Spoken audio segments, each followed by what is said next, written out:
Okay so good morning everyone. Chapter number 5 शुरू किया था लास्ट क्लास में, उसी को कंटिन्यू कर रहे हैं। But before continuing, as per your request, मैं फ्लो चार्ट्स बनवा रही हूँ। Put all the fans off, the rain fans off. कितनी शांति हुई।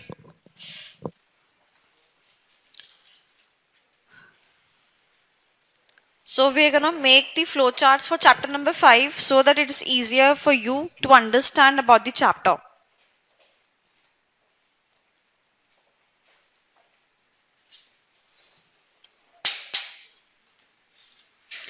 So chapter number 5 in totality is divided into 6 parts. 6 parts में divided है, यानी कि A, B, C, D, E, F 5 parts में divided है, right? एंड ये एक ऐसा चैप्टर है जहाँ से क्वेश्चन को प्रिडिक्ट करना काफ़ी आसान है कि अटेम्प्ट में क्या आने वाला है, काफ़ी आसान रहता है।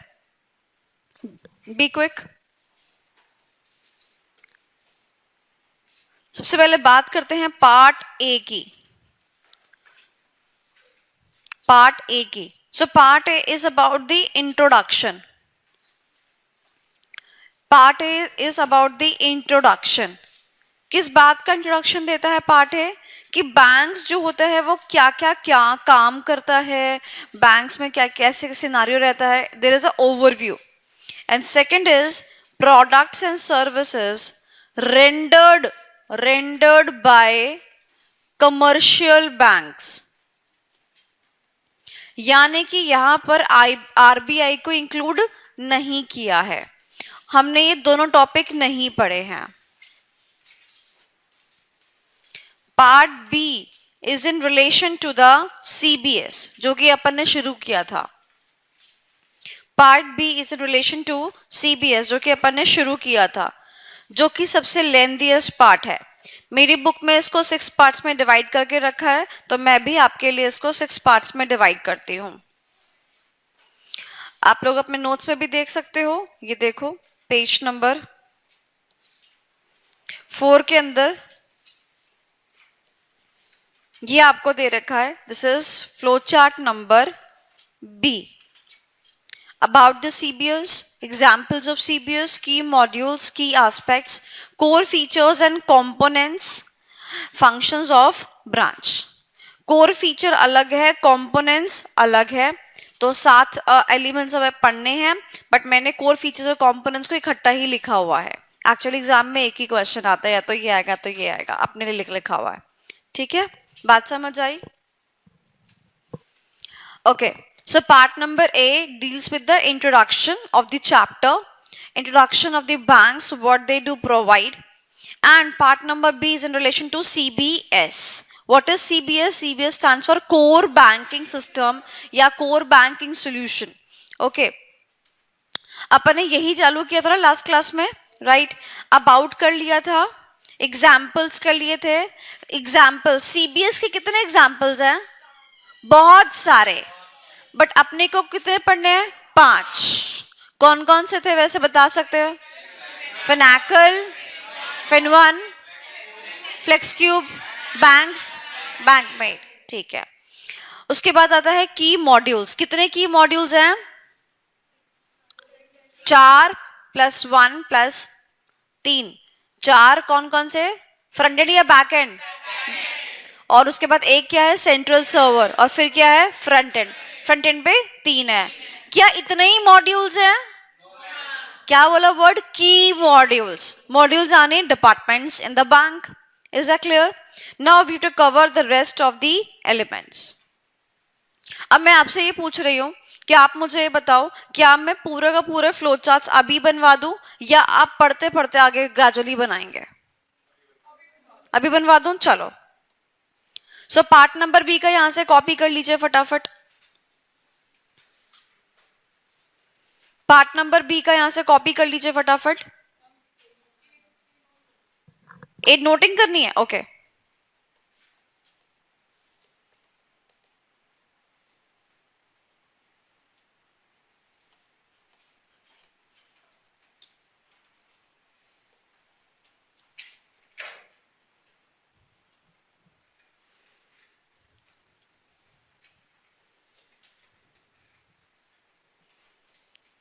इसको बनाने के बाद पार्ट सी मत लिखना, मुझे अभी इसको एक्सटेंड करवाना होगा यहाँ पर, ठीक है। सबसे पहला है अबाउट सीबीएस। तो सीबीएस में अपन ने एक ही डेफिनेशन याद करनी है, जो आपको अच्छा लगे वो याद कर लेना है, one definition. Second is CBS examples or you can say prominently available banking softwares in the industry। कितने सॉफ्टवेयर हैं? 5। लिख दीजिए 1 2 3 4 5। फटाफट लिख दीजिए यहां पर। स्पेलिंग किसी का एरर नहीं होना चाहिए। हाँ, वंश देख के नहीं लिखना। बैंकिंग सॉफ्टवेयर्स, हाँ, बैंकिंग सॉफ्टवेयर्स कोई भी देख के नहीं लिखेगा।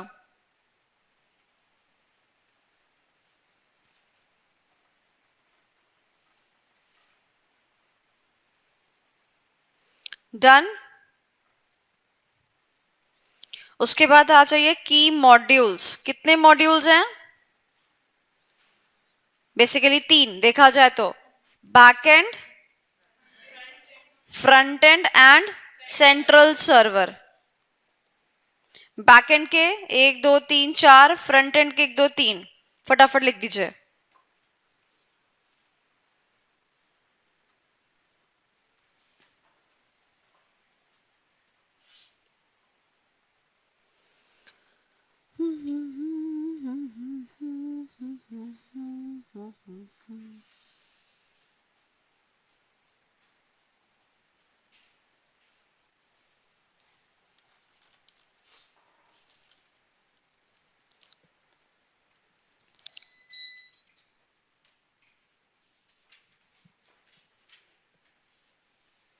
Okay, done. Next is key aspects. Key aspects. Key aspects into CBS architecture. Architecture. अब टर्मिनोलॉजी थोड़ी नई नहीं लगेंगे क्योंकि अपन ने पढ़ा नहीं है, राइट। की एस्पेक्ट्स इनटू सीबीएस आर्किटेक्चर। लिख लीजिए यहां पर CIRC। फुल फॉर्म बाद में लिखेंगे जब याद हो जाएगा। CIRC फुल फॉर्म बाद में लिखेंगे जब याद हो जाएगा।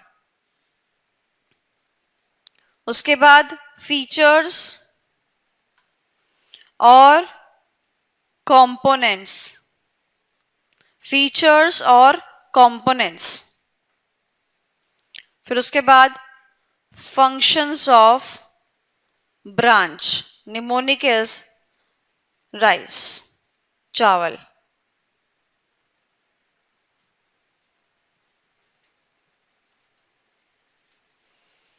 अपना पार्ट भी पूरा यहां से पूरा खत्म हो जाता है।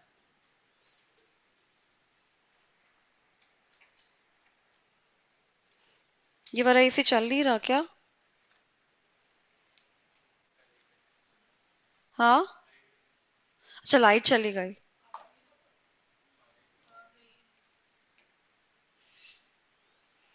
देखते हैं। तो अपन ने अबाउट सीबीएस पढ़ लिया, एग्जाम्पल्स पढ़ लिए, की मॉड्यूल्स पढ़ लिए। अभी बाकी 3 को पढ़ते हैं, फिर फ्लो चार्ट बनवाएंगे ताकि आपको टर्मिनोलॉजी अभी नई नहीं लग रही है ना, फिर नई नहीं लगेगी एटलीस्ट, ठीक है। The very first is this one. Now this topic is that topic जो कि एग्जाम में जब आता है ना तो पकड़ में नहीं आता। बच्चे को क्वेश्चन दिखा दिया, 4 बार दिखा दिया, 5 बार दिखा दिया, बट फिर भी बच्चा को ये नहीं पता होगा कि इस वाले क्वेश्चन में ये आंसर लिखना है। तो how to determine the word aspects and the word architecture should come together, A plus A। अगर ये 2 शब्द टुगेदर है यानी कि ये आंसर लगने वाला है। अब समझते हैं कि टॉपिक क्या है। बात क्या है, सुनना ध्यान से। मैंने कहा कि अगर मुझे बनाना है सीबीएस सॉफ्टवेयर, अगर मुझे क्या बनाना है, सीबीएस का सॉफ्टवेयर बनाना है, तो उसका आर्किटेक्चर कैसा होना चाहिए। आर्किटेक्चर यानी स्ट्रक्चर, ढांचा, फ्रेमवर्क कैसा होना चाहिए। जैसे मान लो मुझे घर बनाना है, तो मेरा घर कैसा बनना चाहिए। क्या मेरा घर ऐसा हो सकता है जिसके अंदर किचन ही नहीं हो, वॉशरूम ही नहीं हो? ऐसा हो सकता है कोई घर रूम ही नहीं हो? Can you imagine any house जिसमें किचन नहीं है या रूम नहीं है या वॉशरूम नहीं हो? Can you imagine any? No, that means घर का स्ट्रक्चर यानी घर का आर्किटेक्चर कैसा होना चाहिए? कैसा होना चाहिए? उसकी नीड्स को फुलफिल करता हुआ होना चाहिए। बात समझ आई? सिमिलरली आप मुझे बताओ, अगर सीबीएस को कोई इंसान बनाने के लिए जा रहा है तो सीबीएस स्ट्रक्चर कैसा होना चाहिए? सीबीएस का आर्किटेक्चर कैसा होना चाहिए जो सीबीएस की नीड्स को क्या करे? फुलफिल करे। Now, as far as the needs are considered, there are two entities, or I can say two people who are majorly concerned. First are the banks and second are the customers. यानी कि banks की need भी क्या हो जाए? Fulfil हो जाए, और कस्टमर की नीड भी क्या हो जाए? फुलफिल हो जाए। तो आर्किटेक्चर बन जाएगा कि नहीं बन जाएगा? सो की एस्पेक्ट, यानी कि मैं आपसे बोलूं, अगर घर की बात करूं तो क्या घर में एक स्टोरेज रूम नहीं होता जिसके अंदर सामान स्टोर करते हैं? स्टोरेज रूम, ठीक है? जरूरी है वो हो? जरूरी है वो हो? नहीं, not mandatory in nature. Powder room समझते हो? पाउडर रूम, यस और नो? Who said yes? एक ही अमीर शहजादी है। ओहो, पाउडर रूम बताओ, फटाफट आ जाओ। पाउडर रूम, जैसे हमारे घर में मेहमान आते हैं जब, हम नहीं चाहते दिल से कि ऑब्वियसली कि हम उन्हें अपनी पर्सनल एरिया, शौचालय है ना, उसका एक्सेस दे। प्राइवेट वॉशरूम क्यों बनाया था? इसीलिए तो बनाया था, क्लाउड कंप्यूटिंग में याद करो। तो क्या होता है, what we give in nowadays, अगर आप नए घर खरीदते हो, नई सोसाइटीज में जाओगे ना, तो आपको मिलेगा वहां पर powder room. So powder room basically is a washroom which is meant for the mehman and log, and that room is a bit bigger than a normal washroom। जैसे मान लो उसको चेंज करना है या उसको फ्रेश होना है या उसको मेकअप करना है, तो वो क्या कर सके, वो ये सब चीजें परफॉर्म कर सके। तो वॉशरूम माइट भी आपका थोड़ा छोटा हो सकता है, मान लो जितना ये है इतना वॉशरूम है, बट पाउडर रूम थोड़ा सा और बड़ा हो जाता है कि उसको अदर कोई एक्टिविटी परफॉर्म करनी है तो मेहमान आके एक्टिविटी परफॉर्म कर सकता है। And it is attached to the hall, समझ रहे हो? जहां पर आपका सोफा वगैरह पड़ा है उसी से अटैच रहता है ये रूम। सो जितने भी मेहमान आते हैं ना घर पे, तो उनको हम प्राइवेट वॉशरूम की एक्सेस ना देके पाउडर वॉशरूम की एक्सेस देते हैं। बात समझ आ गई? तो आप लोग जब घर लोगे ना अपना अपना, भगवान करे जल्दी ले लो, ठीक है? तो पाउडर रूम बनवा लेना, ताकि आपका जो प्राइवेट वॉशरूम है ना, वो प्राइवेट का प्राइवेट रहे, ठीक है? बट मुझे बताओ, क्या पाउडर रूम जो है मैंडेटरी नेचर है? नहीं। सिमिलरली सीबीएस के अंदर भी बहुत सारी नीड्स होंगी, बैंक की बहुत सारी नीड्स होंगी, कस्टमर्स की बहुत सारी नीड्स होंगी, बट अपने को क्या पढ़ना है? की नीड्स, यानी कि की एस्पेक्ट्स, यानी कि ये तो चाहिए ही चाहिए, ये तो चाहिए ही चाहिए, ये तो इंपॉर्टेंट है। ये क्या है? इंपॉर्टेंट है। Is that clear? कोई दिक्कत? तो यानी कि अब मैं इस ए प्लस ए यानी कि एस्पेक्ट प्लस आर्किटेक्चर के आगे के और लगाऊंगी, यानी कि की aspects inbuilt into the architecture of CBS. अब वर्ड आया इनबिल्ट यानी कि जब आप सॉफ्टवेयर को बना रहे हो तो उसी में ही बिल्ड करके दोगे। Is that clear? तो की एंड का देखिए, की एंड का, तो बस याद रखना का। ओके, ठीक है? जहां आपने फ्लो चार्ट बनाया वहां पर जाके के को अपडेट कर दो। ऐसी छोटी छोटी चीजें आपको एग्जाम में डिटरमाइन करने के लिए यूजफुल रहेंगी। ये एग्जाम का क्वेश्चन है, बता देती हूँ, एग्जाम का क्वेश्चन है, ये 4 मार्क्स के लिए आया था। ओके, सो हमने कहा what are the key aspects inbuilt into the architecture of CBS? चार चीजें अपने को चाहिए, CIRC। वैसे फुल फॉर्म बता सकते हो CIRC की? ICAI के 5 रीजन्स हैं, पता है ना? हाँ, क्या बोल तो सही। NIRC, ICAI के 5 रीजन्स नहीं पता? सच्ची नहीं पता? सो देखो, जैसे आपके डिविजन्स होते हैं ना, हमारे यहाँ पे आईसीए के भी डिविजन्स है। सो नॉर्दर्न डिवीजन, उसके बाद अगर मैं न्यूज लिख दूं तो मेरे 4 डिवीजन ये हो गए प्लस एक सेंट्रल। सो हमारे आईसीआई के 5 डिविजन्स हैं। तो कल को अगर आप चार्टर्ड अकाउंटेंट बनते हो, सो जैसे चलो सीए बनने से पहले अभी स्टूडेंट की बात कर लेती हूँ। क्या आपके पास एनआरओ है? यानी a student of northern region, a student of eastern region, a student of central region. And student की कैटेगरी में हम एफआरओ भी लगाते हैं। F stands for foreign region. अगर कोई नेपाली यहां पर बैठा होगा तो उसका एफआरओ होगा। ओके, स्टूडेंट के केस में हमारे पास ये रीजन्स हैं, मेंबर्स के केस में हमारे पास ये रीजन्स हैं। ये सब वर्क करते हैं अंडर दिस। बात समझ आई? सो नॉर्दर्न फुल फॉर्म क्या है इसका वैसे आईसीआई के according? Northern India regional council. Northern India regional council. Region northern region, central region, eastern region. तो रीजन काउंसिल यानी कि जिसको आप कमिटी बोलते हो, that is a council. So northern NIRC की कमिटी होगी, ईआईआरसी की कमिटी होगी, डब्ल्यूआरसी की कमिटी होगी। अब एनआईआरसी क्या है? रीजन है। क्या है? रीजन है। वो भी कौन सा? Northern region. So northern region के अंडर बहुत सारी क्या होंगी? आईसीआई की ब्रांचेस होंगी, जैसे कि फरीदाबाद ब्रांच। क्या है ये? एक नॉर्दर्न रीजन की एक ब्रांच है। सो रीजन पूरा का पूरा रीजन है। Same similarly I also went there Hisar branch. अब जो हिसार ब्रांच है that is functioning under the NIRC of ICAI. So अगर मान लो मुझे कल को if I am visiting Faridabad branch, ठीक है, और मैंने एक फोटो क्लिक करी और मुझे पोस्ट करनी है, so how I am gonna write full statement. So मैं लिखूंगी जो भी मुझे लिखना है ना, स्वीट मेमोरी और व्हाटसोएवर एट कैसे लिखते हैं इसको? Faridabad branch of NIRC of ICAI. अगर आपने खाली फरीदाबाद ब्रांच लिखा, किसका ब्रांच? अगर आपने खाली एनआईआरसी तक लिखा तो एनआईआरसी किसका?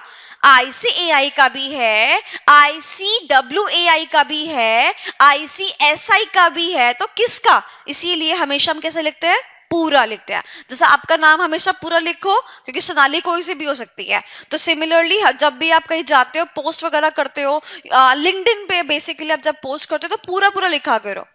This shows that you are aware about the profession. Have you been to the Faridabad branch? How many times? Only. For what purpose? Fest. Achha, that happened on 7th and 8th of September. So you visited on the very first day, not this on the second day or first day? First day ना? क्योंकि second day मैं थी वहाँ पर।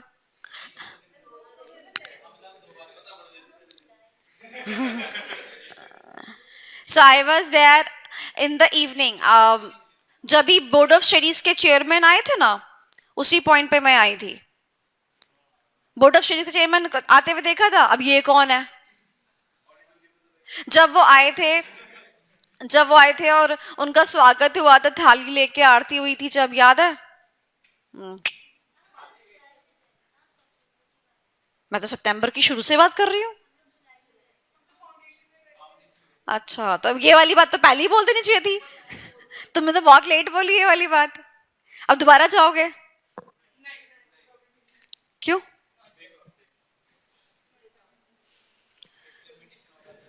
ओह, special invitation. It should come from a special person और it should come for a special reason. हाँ, वैसे बताओ, जोड़ियां वहीं से बनती हैं। जब भी फेस्ट होते हैं, जब भी ऐसे प्रोग्राम्स होते, जोड़ियां वहीं से बनती हैं। तो वंश, हाँ, तो वंश अगर क्या पता यही रीजन हो।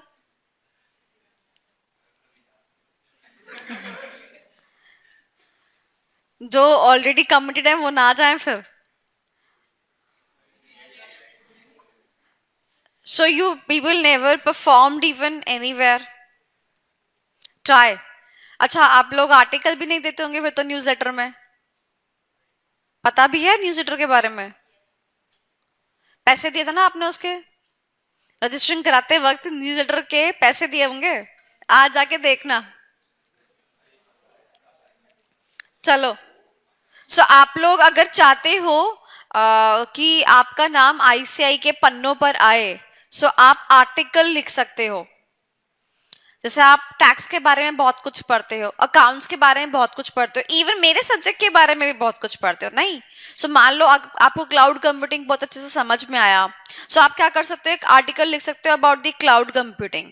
और जो आपका कंटेंट है, आप उसको अपनी भाषा में इंकलकेट करके और इस कंटेंट को आर्टिकल में दे सकते हैं। ये आर्टिकल जो है ब्रांच या रीजन के न्यूज लेटर में आ सकता है। एंड आपकी फोटो, सुंदर सी फोटो, आपका नाम, आपका एनआरओ नंबर। अब इससे ये क्या होगा ना कि जब आप numerous amounts of article publish कराएंगे ना, तो हमारा दिमाग कैसे काम करता है कि जब हम एक ही नाम बार बार पढ़ते हैं ना, तो वो नाम कहीं ना कहीं दिमाग में सेट हो जाता है। तो अगर आप बार बार आर्टिकल्स देंगे तो क्या होगा, धीरे धीरे करके जो पढ़ रहा होगा मैगजीन को, उसके दिमाग में सेट हो जाएगा कि हाँ ये एक प्राणी है जो बहुत अच्छा लिखता है अबाउट द वेरियस टॉपिक्स और द अपकमिंग टॉपिक्स लिखता है। कल को कोई कंपटीशन होता है आईसीआई के अंदर, जो कि होता है जहां पर कि हम राइटिंग के ऊपर कंपटीशन करते हैं, आर्टिकल राइटिंग कंपटीशन होता है, पीपीटी के ऊपर कंपटीशन होता है, बहुत सारे verbal and non verbal competition होते हैं। वहां पर आपको शायद एक एज मिल सके ओवर द अदर्स, बिकॉज आपका काम ऑलरेडी लोगों ने देख रखा होगा। And secondly, once you become chartered accountant, you will be having some kind of fame which is already being grabbed. तो आपके बारे में पहले से सबको पता होगा। So ICI time to time बहुत सारे वेबिनार्स भी ऑर्गेनाइज करती रहती है। अगर आप आर्टिकल से शुरू करोगे तो क्या होगा, धीरे धीरे करके जब भी कोई कल को मान लो चैट जीपीटी के ऊपर कोई वेबिनार करना है, आपने आर्टिकल लिखा था लेटर के न्यूज लेटर के अंदर, पसंद बहुत अच्छा आया, आपकी कंटेंट की क्लैरिटी बहुत अच्छी थी और आपका हैंड बहुत अच्छा था, so ICI can invite you on the webinar as a speaker. So बहुत सारी अपॉर्चुनिटीज खुल जाती हैं। डू नॉट, मैं नहीं कहती कि आप फेस्ट में ही जाओ, मैं नहीं कहती कि आप टाइम ही वहां जाके लगाओ। घर बैठे भी अगर आप पढ़ाई कर रहे हो, पढ़ाई करते करते भी आप कुछ भी लिख रहे हो अपनी लैंग्वेज में, that can be published. And जब आपकी फोटो छपती है ना वो आईसीआई के मैगजीन में, जब आप फोटो देखते हो ना, it is a feeling of high pride, बहुत अच्छा लगता है। बाकी choice is yours at last. चलो, so wherever I was just talking about the key aspects inbuilt into the architecture of CBS. What is the mnemonic? The mnemonic is CIRC. अब आप लोग अपनी बुक्स में देख सकते हैं CIRC।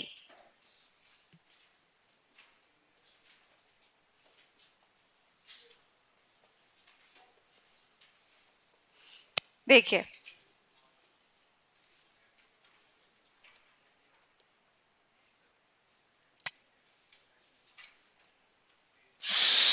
ओ हाँ, नहीं मुझे भी पता था, बट एक बार को डर लग जाता है ना कि मैंने फ्लो चार्ट्स बनाए थे। God, chill chill chill chill.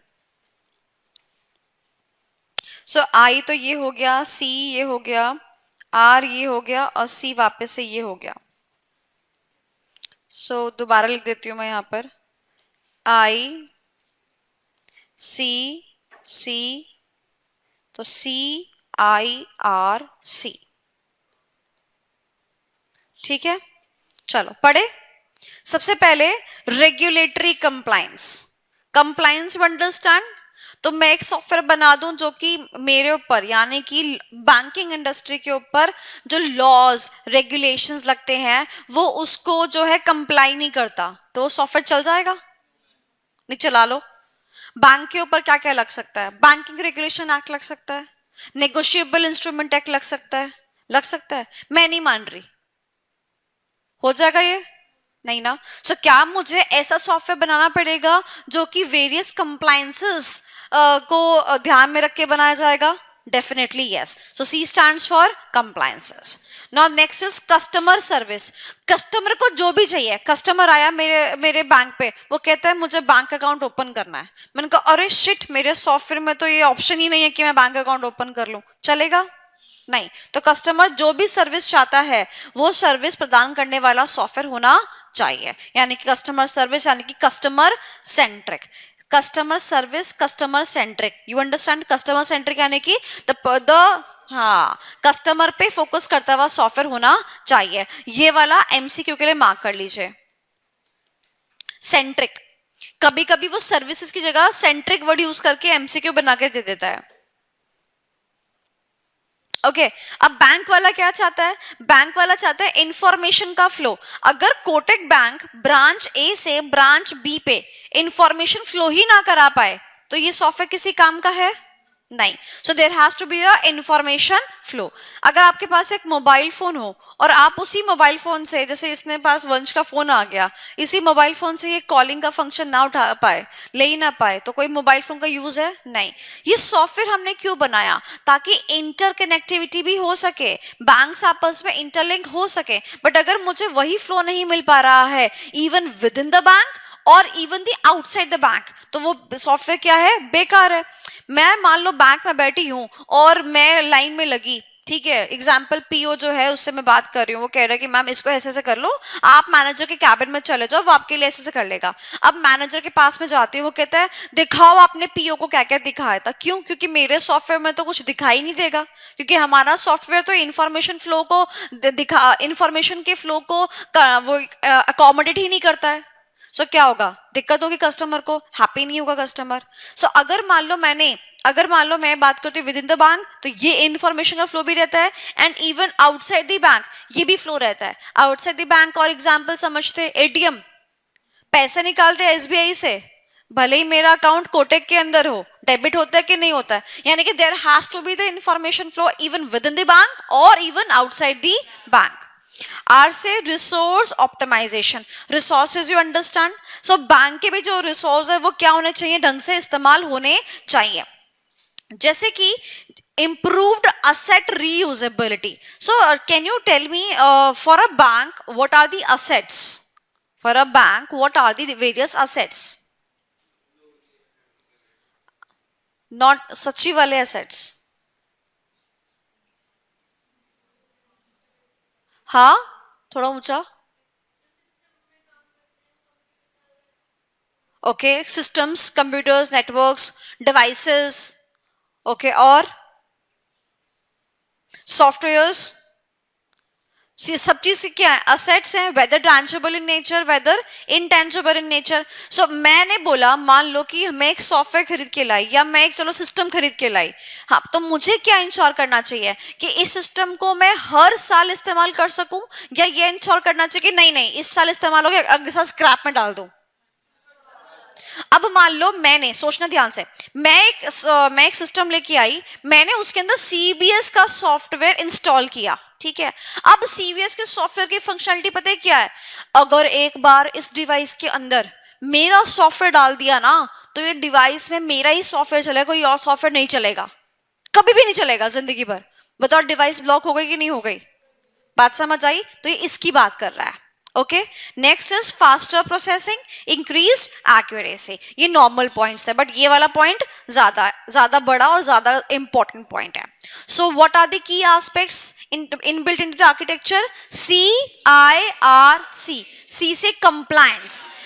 अब मैं आपको बोलती हूँ आगे का जितना भी कंटेंट है आप अपनी ओन लैंग्वेज में लिख सकते हो. अब आप क्या लिखोगे? On banks there are various compliances to be done with respect to various laws and regulations. आप बता दोगे बैंकों के ऊपर ये एक्ट भी लगता है, ये एक्ट भी लगता है, ये एक्ट भी लगता है. So we have to ensure that our CBS software comply with all the guidelines and all the laws which are applicable on a bank. मैंने अपने लैंग्वेज में लिख दिया.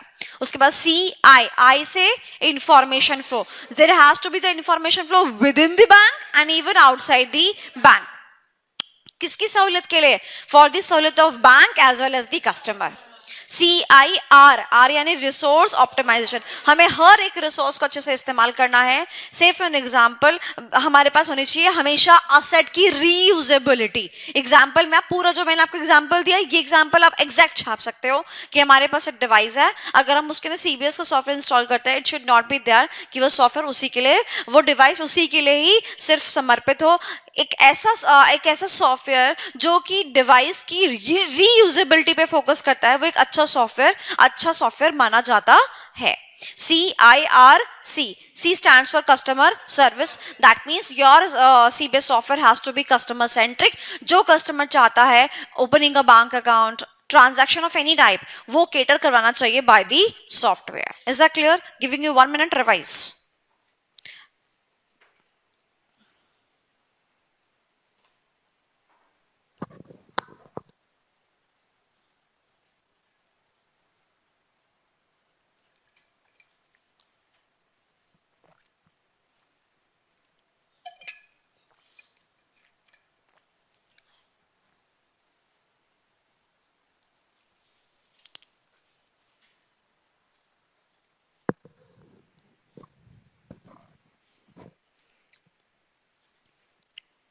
Done? वहां जाके अपडेट कर दो अपने फ्लो चार्ट के अंदर CIRC का फुल फॉर्म, बिना देखे ट्राई करो।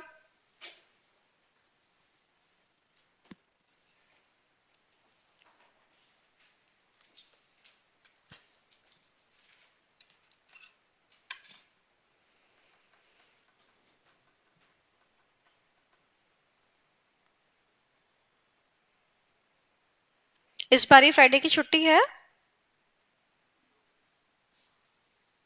आधे नो आधे यस, छुट्टी है।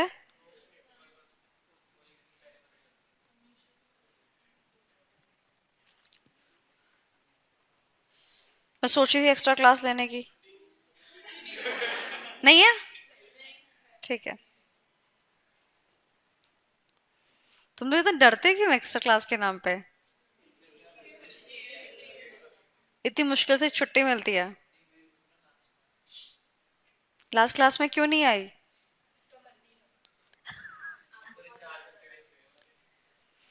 मैं भी जब क्लास में आती हूँ मुझे स्ट्रेंथ ही दिखती है, मुझे भी ऐसे फील होता है कि क्यों नहीं आए। मैं समझ गई,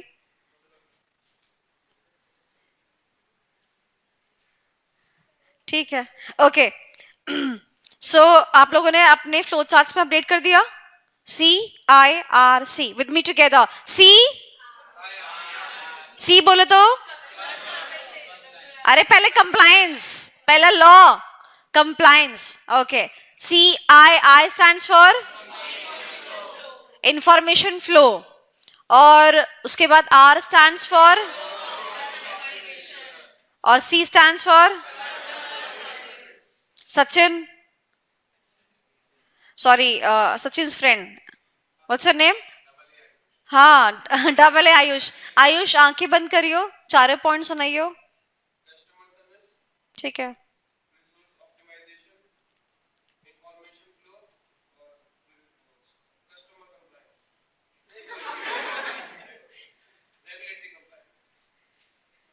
चलो ठीक है, अब आते हैं वापस फ्लो चार्ट के ऊपर। तो फ्लो चार्ट के अंदर अपन ने 4 बातें कवर कर ली हैं। कौन कौन सी? सबसे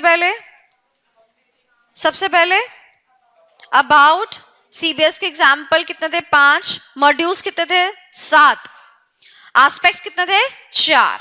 अब बात करते हैं फीचर्स और कंपोनेंट्स की। तो मैंने आपको बताया था ना, या तो फीचर्स आ जाते हैं या तो कंपोनेंट्स आ जाते हैं, ठीक है। और ये एक ही पेज पे गिवन है आपके अटेम्प्ट के लिए, नॉट इम्पोर्टेंट। काफी बारी आ चुके, अभी नहीं आएंगे, ठीक है। वैसे तो आपको पता है होगा शायद, हमारा जो सिलेबस है एग्जिस्टिंग वो आगे चलेगा, सुनने में आ रहा है ऐसा। काउंसिल की जो मीटिंग है वो एक्सटेंड हो गई है, पता ही होगा ना आपको।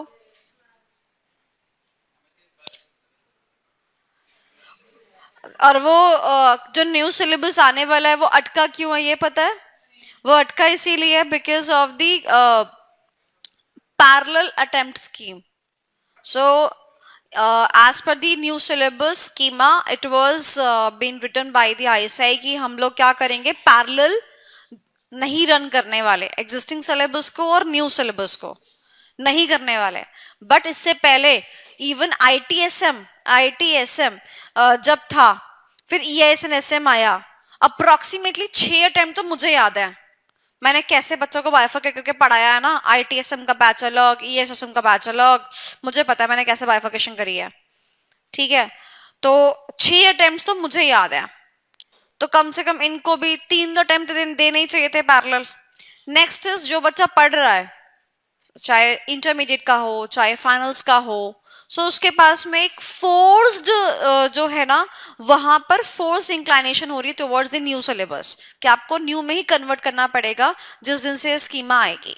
सो ये फोर्स्ड कन्वर्जन का एक सिनेरियो आई से लेके आ रहा है, इसी के ऊपर जो है क्वेश्चन मार्क उठा है, और लेट्स सी व्हाट हैपेंस। या तो वो फोर्स नहीं होगा और वॉलंटरी होगा।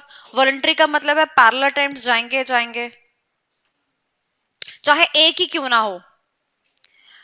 एंड इसीलिए इवन मुझे याद है मैंने कोविड तक आईटीएसएम पढ़ाया, मतलब कतई बहुत दिमाग खराब होता था। पैरेलल अटेम्प्ट्स सेम सब्जेक्ट में बहुत दुखदाई होते हैं। जैसे मैं सच्ची बोलती हूँ, अपना जो ईआईएस एंड एसएम है उसके अंदर ईआईएस चलो खत्म ही कर दिया, टेंशन तो खत्म कर दी कि यहाँ पढ़ना है या नहीं पढ़ना है, खत्म। अब जो एसएम है ना उसकी टेंशन होगी। मैं आपको बताती हूँ क्या होगा, जो बुक्स होंगी ना वो होंगी एग्जिस्टिंग के अकॉर्डिंग, सबकी प्रिंटेड बुक्स होंगी, सबके प्रिंटेड नोट्स होंगे, सब चलाएंगे एग्जिस्टिंग नोट्स, किसके लिए, न्यू सिलेबस के लिए, सबके सब यही करने वाले हैं। और फिर बच्चे को बोलते कि आप अमेंडमेंट्स कर लीजिए, कहाँ से, एग्जिस्टिंग से न्यू वाले। मैं कहती हूँ सीधा न्यू ही पढ़ा दो ना। तो ये होने वाला है बच्चों के साथ कि एसएम में स्पेसिफिकली पुराना और नया सिलेबस में अप्रोक्सीमेटली 18 to 20% के चेंजेस हैं। अब वो 18 to 20% के चेंजेस बच्चे को अपने दिमाग में लाने पड़ेंगे बेफजूल के। बट अगर मैं बच्चे को बोलूँ कि नए सिलेबस के अकॉर्डिंग पढ़ा दो, तो वो जो एक क्योस मचेगी ना बच्चे के दिमाग में, उसको हम बचा सकते हैं। ऑलरेडी क्योस मचाने के लिए टैक्सेशन है ना, हर बार ही अमेंडमेंट्स आते हैं देखा जाए तो क्योस मचाने के लिए बाकी सब्जेक्ट्स हैं, तो इस सब्जेक्ट को भी, इस सब्जेक्ट को क्योस में क्यों लेके आना। तो ये बच्चों को बहुत मेक श्योर करना पड़ेगा कि अगर वो एसएम लेते हैं तो ऑलरेडी प्रिंटेड बुक्स होती हैं, उसी का इस्तेमाल किया जाता है मार्केट के अंदर। तभी तो मैं हैंडमेड पे प्रेफर करती हूँ। फटाफट सारी चीजें लिखी, रात रात भर बैठ के लिखी, और अगले दिन फटाक फटाक फटाक फटाक। चाहे इवन मैं बोलती हूँ बच्चों को, चलो तुमको तो बुक्स मिल गई, मैं कहती हूँ बच्चों को चाहे प्रिंट आउट्स मिल जाए, बट कम से कम अब डे टू डेट कंटेंट तो मिल रहा है, उसको अमेंडमेंट्स तो नहीं करने कवर कि हाँ एग्जिस्टिंग में ये पढ़ना था अब न्यू में ये हो गया, प्लस और माइनस ही पढ़ रहे हैं, उसके रिकंसिलेशन चल रही है वहां पे। ये तो बहुत ही फजीता लगता है मेरे को। इसीलिए मैं अपने आईटीएसएम और ईएसएसएम के बैचेस अलग अलग चलाती थी। वो वाला एसएम और ये वाला एसएम, साथ में भी बहुत सारे चैप्टर्स थे और डिफरेंस भी था। आप कोई चीज पढ़ रहे हो चैप्टर नंबर 2 के अंदर, आईटीएसएम के एसएम के अंदर वही चीज चैप्टर नंबर 1 के अंदर। बताओ मैं क्या पढ़ाऊं बच्चों को। आईटी और एसएम में एक चैप्टर को छोड़ के बाकी सारे चैप्टर के टॉपिक्स ऐसे शफल थे। बच्चा क्या लेके बैठे, ईएस की बुक लेके बैठे कि आईटी की बुक लेके बैठे। सो मैं तो हमेशा, चाहे मेरे को बैच में कम बच्चे पढ़ाने को मिले, बट मैंने हमेशा सेग्रीगेशन रखी है। बच्चे को पढ़ने में क्लैरिटी होनी चाहिए, पढ़ाने वाले को भी क्लैरिटी होनी चाहिए कि हाँ आज हमें ये पढ़ना है। हाँ अगर मान लो कोई एक टॉपिक है, लेट्स सपोज एक टॉपिक आता है स्टोरेज, मुझे ये पढ़ाना है और मुझे पता है कि ये टॉपिक दोनों में कॉमन है, तो मैं दोनों को बोलूंगी कि भैया आज की क्लास में आ जाओ। संडे को क्लास कर दी, आज की क्लास कर ले, दोनों की कॉमन क्लास, वो भले करिए, but there has to be the segregation in terms of books. Same goes with even you people. आप भी जब आगे पढ़ने वाले होंगे, मेक श्योर कि आप जब भी बुक्स वगैरह परचेज करें, आप क्लासेस वगैरह परचेज करें, ये जरूर देखें कि वो लेक्चर्स रिकॉर्ड कब के हो रखे हैं, वो बुक्स कब की बनी हुई हैं, जरूर देखें, उसका एडिशन, उसका प्रिंट जरूर देखें। ठीक है, चलिए ओके। सो फीचर्स और कंपोनेंट्स, आइए रीड करते हैं फीचर्स और components. Not that much important, so will also not give any kind of importance to this particular question. एंड क्या अपन ने ये फर्स्ट वाला आंसर कर लिया था? मुझे तो याद आ रहा है कि मैंने फीचर्स कराए थे। किसी ने रीड किया था ना, एनिमल ने रीड किया था ना, वो फर्स्ट रीड कर रहा था जब, याद है? सो ये सारे पॉइंट्स हमने कवर कर लिए थे। अब आ जाते हैं कंपोनेंट्स ऑफ सीबीएस। कंपोनेंट्स यानी कि एलिमेंट्स ऑफ सीबीएस। जैसे मैंने आपको पहले भी बताया, वाटर के कंपोनेंट्स क्या है? Hydrogen and oxygen. तो सीबीएस के कंपोनेंट्स क्या है वो बताना है। सोचो सोचो, एक सीबीएस का सॉफ्टवेयर है, वो सामने से ओपन हुआ, तो जैसे ही वो ओपन होगा तो उसमें क्या क्या ऑप्शंस दिखेंगे, वही उसके क्या हो गए, एलिमेंट्स। अगर मैं वाटर को ब्रेक करूं तो मुझे क्या क्या मिलेगा, हाइड्रोजन और ऑक्सीजन। सिमिलरली अगर मैं सीबीएस सॉफ्टवेयर को देखूंगी तो मुझे क्या क्या मिलेगा। तो मैं एक बात कहती हूँ, जो उसके बेसिकली फंक्शंस होंगे वही सब तो मुझे मिलेंगे, और functions would be customer centric. So क्या क्या कंपोनेंट्स होंगे, opening of new accounts and customer onboarding, यानी कि नए बैंक अकाउंट्स खोलने का ऑप्शन मिलेगा, एंड कस्टमर ऑनबोर्डिंग यानी कि कस्टमर्स को अपने प्लेटफॉर्म पे जोड़ने का मौका मिलेगा। इंटरेस्ट की कैलकुलेशन और मैनेजमेंट करने का मौका मिलेगा। दैट मीन्स एक कर्सर, जैसे एक कर्सर है, ये कर्सर अगर मैं घुमाती हूँ यहाँ पे दिख गया ओपन द न्यू अकाउंट, फिर मैंने कर्सर उठाया यहाँ पे क्या है, इंटरेस्ट की कैलकुलेशन। ये सारे क्या है, कॉम्पोनेंट्स। ये सारे क्या है, कॉम्पोनेंट्स। ये देखो पहला क्या मिला मुझे कि मैं क्या कर सकती हूँ, न्यू बैंक अकाउंट खोल सकती हूँ, और क्या कर सकती हूँ, इंटरेस्ट की कैलकुलेशन कर सकती हूँ। आप इंटरेस्ट, सेविंग अकाउंट का इंटरेस्ट, ब्ला ब्ला ब्ला, सब आप इंटेलिजेंट हो। नेक्स्ट और क्या कर सकती हूँ, पेमेंट्स को प्रोसेस कर सकती हूँ। कोई किसी ने बोला कि भैया ये जो है आईएमपीएस कर दो या एनईएफटी कर दो, आरटीजीएस कर दो, मैं क्या कर सकती हूँ, पेमेंट को प्रोसेस कर सकती हूँ। बोलो हाँ कि ना। तो क्या इसका ऑप्शन होगा, मैं बैंक जाती हूँ, मैंने कहा ये जो अमाउंट है इसका आरटीजीएस करना है मेरे को, बैंक मना कर देगा कि नहीं, हमारे यहाँ नहीं होता, मना करे, क्योंकि उसके पास अपने सॉफ्टवेयर में कंपोनेंट है। आप फॉर्म भरोगे, फिर आप फॉर्म भर के काउंटर पे लेके जाओगे, जो आपकी सर्विस आपको रिक्वायर्ड है आपको वो मिलेगी। ठीक है, और क्या क्या हो सकता है, loans disbursement and management. Disbursement यानी कि लोन्स देना एंड लोन्स को मैनेज करना। लोन्स देना, लोन्स को मैनेज, कैसे मैनेज करना, एनपीए क्या होते हैं, बैंक ने अगर लोन दिया है तो बैंक के लिए असेट है या लोन है ना। सो लोन्स यानी कि बैंक के लिए जो असेट्स होती है उसका मैनेजमेंट करता है कि नहीं करता है। एनपीए के जो गाइडलाइंस हैं, जो स्टैंडर्ड्स एनपीए पे लगते हैं, वो लगाता होगा कि नहीं लगाता होगा। सो उसका ऑप्शन भी होगा कि नहीं होगा, डेफिनेटली होगा। इसीलिए जब भी कोई ऑडिटर जाता है ना ऑडिट करने के लिए, सबसे पहले ये वाला कंपोनेंट चेक करता है। उसके बाद प्रोसेसिंग करेगा, क्या क्या प्रोसेसिंग करेगा, किसी कोई बंदा आया, सर हमें ये पैसे जमा करना है अकाउंट के अंदर, पैसे जमा करेगा। लोन्स के बारे में डिस्कशन कर सकता है, प्रोसेसिंग कर सकता है। ऑल दी बैंक ट्रांजेक्शन, जितनी भी बैंक की ट्रांजेक्शन है उसको करेगा। तो क्या मैं यहाँ पर बोल सकती हूँ कैश डिपॉजिट्स करेगा, और जो भी बाकी अदर बैंक ट्रांजेक्शन होगी वो भी करेगा। ठीक है भाई, ओके नेक्स्ट, और क्या करेगा, सीआरएम का full form customer relationship module. Customer relationship module क्यों, अब देखो क्या होता है, ध्यान से मेरी बात सुनना। बैंक के अंदर ना ये वाला क्वेश्चन ना इस बार के अटेम्प्ट में आया था एमसीक्यू के अंदर, मेरे बच्चों ने तो सुपरबली 100% सही आंसर दिया था, क्योंकि मैंने तो उनको पढ़ा के भेजा था। आज मैं तुमसे डिस्कस कर रही हूँ, लास्ट अटेम्प्ट में क्वेश्चन आया था, सुनना ध्यान से।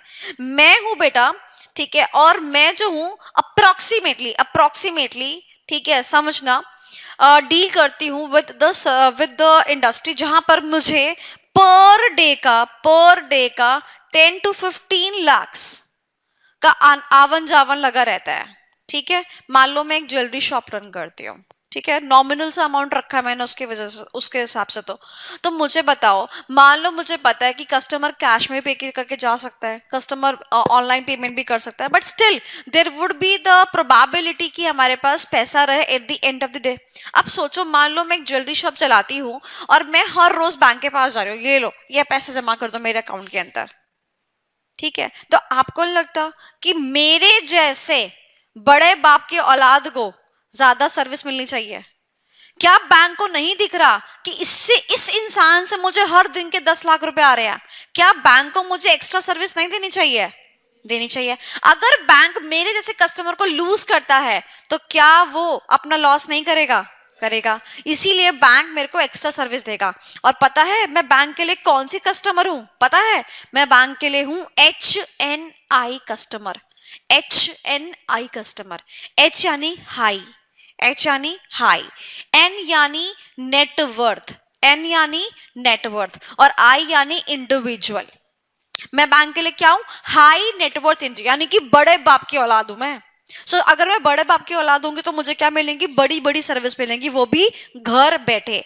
बैंक्स जो है अपने कस्टमर्स, कैसे कस्टमर्स? HNI वाले कस्टमर्स पे थोड़ा सा ज्यादा ध्यान देती है। Is it clear? आपने देखा हो कई बारी क्या बोलते हैं, बैंक्स वाले जो होते हैं ना, क्रेडिट कार्ड बनाने वाले डिपार्टमेंट वाले लोग जो होते हैं ना, वो मतलब जो लोगों की काफी अच्छी गुडविल होती है और तो उनके घर तक आ जाते हैं कि अरे सर आपको क्रेडिट कार्ड चाहिए, आपने क्यों तकलीफ करी बैंक तक आने की, हम घर आ जाते।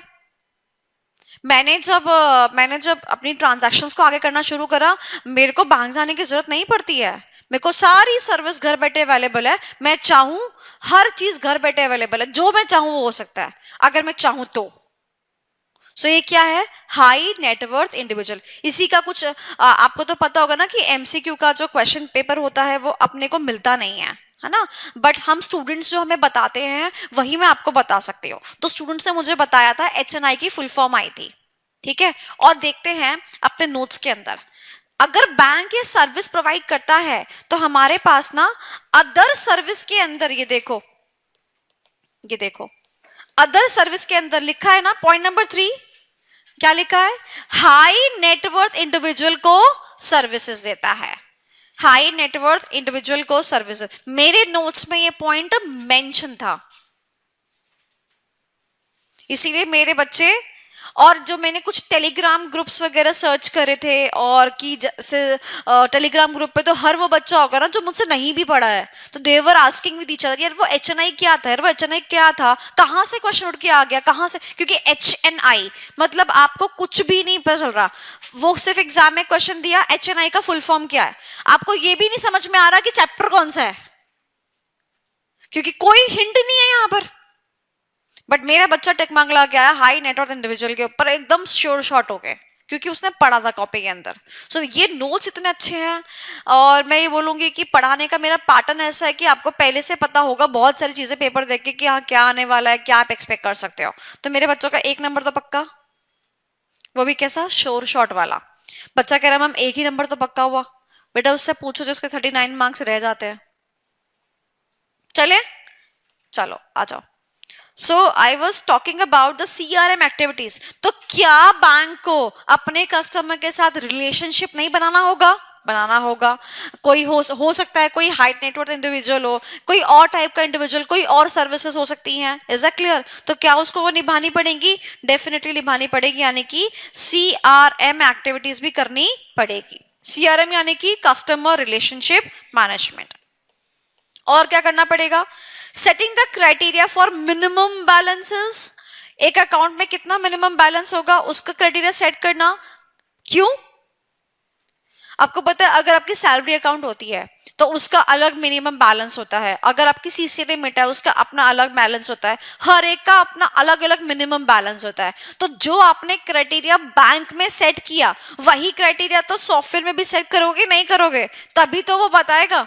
अच्छा मान लो हमने बोला कि सैलरी अकाउंट में 10,000 रुपीज मिनिमम अकाउंट के अंदर होने चाहिए, आपने सारे विड्रॉ कर लिए, सिर्फ 2,000 का बैलेंस छोड़ा, तो आपने मिनिमम बैलेंस की जो कंप्लायंस थी वो कंप्लीट नहीं करी। तो ऑटोमेटिक वाया सॉफ्टवेयर ये चीज क्या हो जाएगी? प्रिडिक्ट हो जाएगी, इंसान के ऊपर पेनल्टी लगनी चालू हो जाएगी। तो this is being done by the software. So whatever the banks are being doing, वो सारी की सारी चीजें कहाँ डालनी पड़ेगी? आपको अपने सॉफ्टवेयर के अंदर डालनी पड़ेंगी। Next, withdrawals allowed. अब आपको पता है ना, जैसे कई बारी the customer wants to withdraw the money.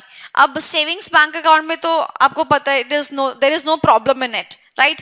और क्या बोलते हैं, करंट अकाउंट मतलब कोई प्रॉब्लम ही नहीं है, और भी प्रॉब्लम नहीं। But what about RD and FD? Problem है।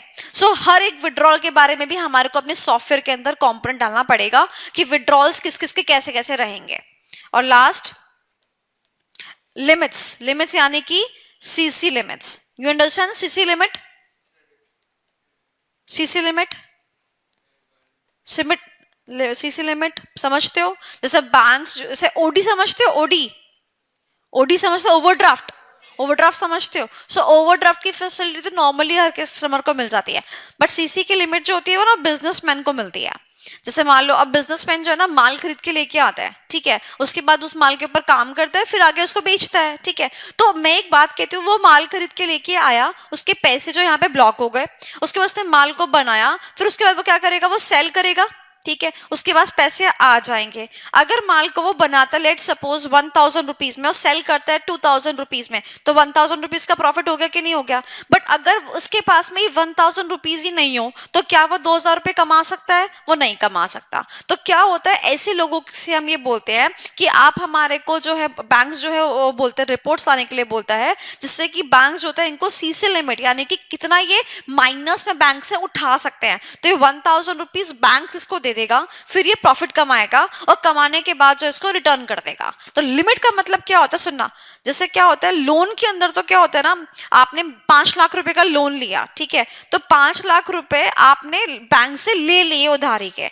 लिमिट में क्या होता है कि आपकी एक लिमिट तय कर दी जाती है कि आप जो है मेरे यहां से इतना कैश या इतना पैसा जो है उठा सकते हैं। एक लिमिट तय कर दी जाती है कि आप हर महीने के 50,000 रुपए इस बैंक से उठा सकते हो। बात समझ आई? लिमिट तय करते हैं, कैश क्रेडिट लिमिट। बात समझ आई? और बात समझोगे तो जब आप क्या बोलते हैं एडवांस अकाउंट्स में इसका पूरा पूरा जिक्र है about the CC limits. Okay, तो ये चार्ट आप ड्रॉ कर लीजिए, स्टिकी नोट आपके पास होगा जी।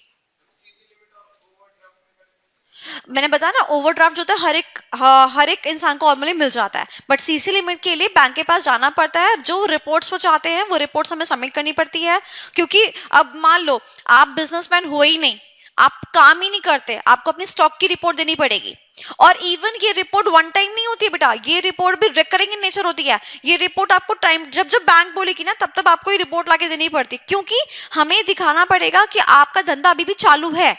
ओके, इसीलिए आपको क्या चाहिए, पैसा चाहिए। और फिर इस पे जो है बैंक वो भी लगाता है, रेस्ट्रिक्शंस भी लगाता है कि अगर मान लो आपने सीसी लिमिट में बेसिकली पैसा उठाया बैंक्स के अंदर, तो आप उसको मकान बनाने में तो नहीं लगा रहे, क्या स्कूटी खरीदने में तो नहीं लगा रहे। So banks keep a check on it. So basically CC limit जो होती है वो बिजनेसमैन को मिलती है जो कि स्टॉक मैन्युफैक्चरिंग एंड ट्रेडिंग का काम करते हैं, जिनको कि पैसा चाहिए होता है ताकि वो अपना काम कर सके। तो बैंक्स जो होती है पैसा देती है, इनको हेल्प करती है बिजनेस में, ये बिजनेस ग्रो करता है। तुम्हारे पापा बिजनेसमैन है? हाँ।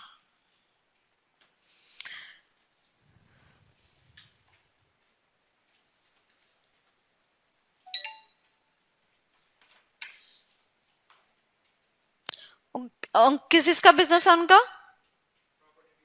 वाह, यही HNI है।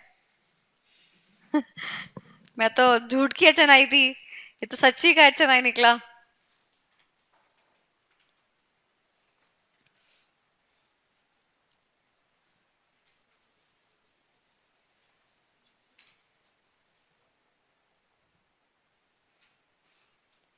जब हम न्यूमरोलॉजी करते हैं ना तब भी हम ऐसा ही चार्ट बनाते हैं।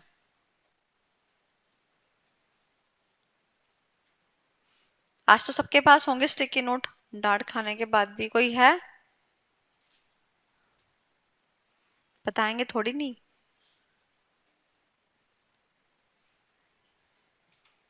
तुमको ऐसा अच्छा लगता है मुझे डांट खाना?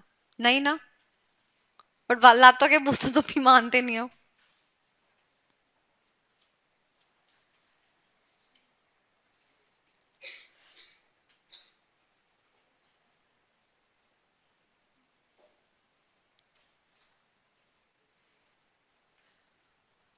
ग्रुप 2 का कोई सब्जेक्ट इसका सिलेबस खत्म होने वाला हो?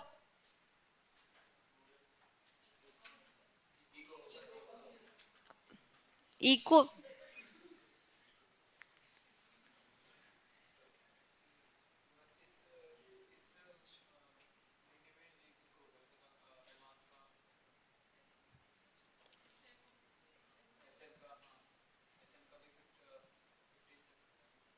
इसी 15 तक?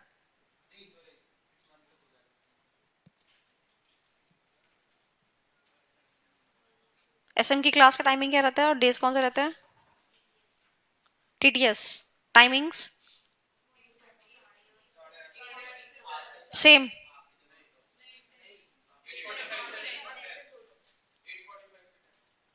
बस।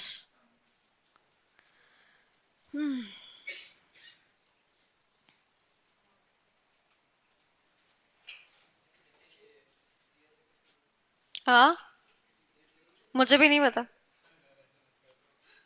ये देख, सच्ची बोल रही हूँ, मुझे भी नहीं पता। मैं तो पढ़ाने से मतलब रखती हूँ, सिलेबस कंप्लीशन से थोड़ी ना। तुम बोलो सिलेबस 15 तारीख को खत्म है, फिर तुम स्पीड देखना और फिर तुम देखना, मैं तुम्हें कुछ याद भी नहीं कराने की। मैं तो ये चाहती हूँ कि तुम्हें EIS याद हो जाए साथ साथ। विड्रॉल्स,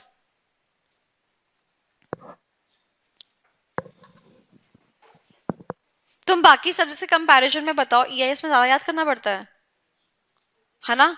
अगर मैं वो जो मैं एफर्ट्स लगाती हूँ वो भी मैं ना लगाऊं, फिर कितना याद करना पड़ेगा?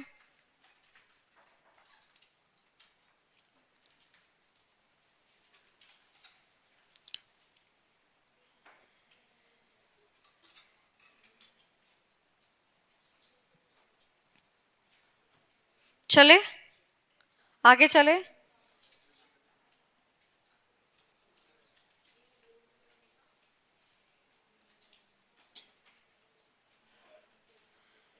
Okay, guys. So on the flow chart again.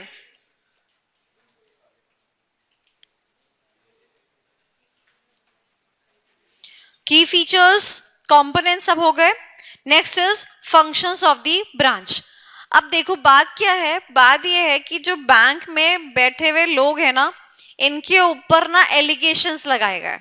कहते हैं कौन? बाहर के लोग कहते हैं एक बात तो बताओ, जब सारा काम सॉफ्टवेयर ही कर रहा है तो तुम क्या कर रहे हो?